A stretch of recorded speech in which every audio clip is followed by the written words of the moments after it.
Hello, my name is Benjamin Hart. I'm an American attorney and the Managing Director of Integrity Legal here in Bangkok, Thailand. As the title of this video suggests, we're discussing basically all the major family-based visas for spouses or fiancés of an American citizen. It's the K-1 visa, the K-3 visa, the CR-1 visa, and the IR-1 visa. So for those who are unaware, the K-1 visa is a fiancé visa. The K-3 visa is a non-immigrant spouse visa. It's not in wide usage, but I always discuss it when I discuss both the CR-1 and the IR-1 visas, which are sort of standard immigrant spouse visas. So what am I talking about with regard to this video and marriage? You know, COVID really threw us for a loop. I'm still dealing with COVID backlog cases, and look, to the clients out there that are watching this video that are still slogging through the mud, I get it. I understand your frustration. We're doing the best we can. Unfortunately, the system was not optimal before this all went down, and it certainly is not optimal now. I do think they are in good faith trying to move cases through, but it ain't going great. I mean, it could go a lot faster in my opinion. That said, the question posed by this video is, when should we opt to marry? It depends a lot.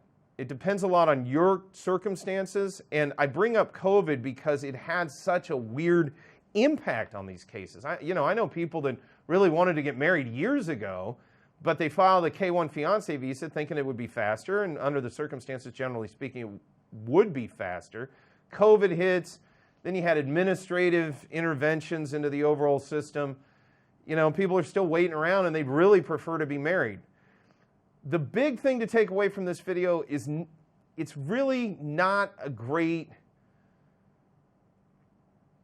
It's not a great way to do things to go ahead and make life decisions around immigration protocols. If you want to be married, you just really want to be married, your immigration status kind of shouldn't come into play on that. Now, people always ask me, well, what's faster? Is it faster to get a K-1? Is it faster to get an immigrant spouse visa? Generally speaking, definitely in the past, I'd said, just off the top of my head, oftentimes I'd just say, oh, it's always going to be faster to get a fiancé visa. That's changed a little bit here recently.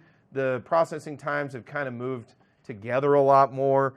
That being said, there are certain things that you don't have to deal with in a fiancé visa case that you do have to deal with in an immigrant spouse visa case that make the overall case harder to deal with, most notably dealing with National Visa Center, which in my opinion is a bureaucratic quagmire. But leaving that aside, the decision regarding marriage, it should be your decision based on what you feel like for your life and your lifestyle and how you feel about your partner. That should be something personally made.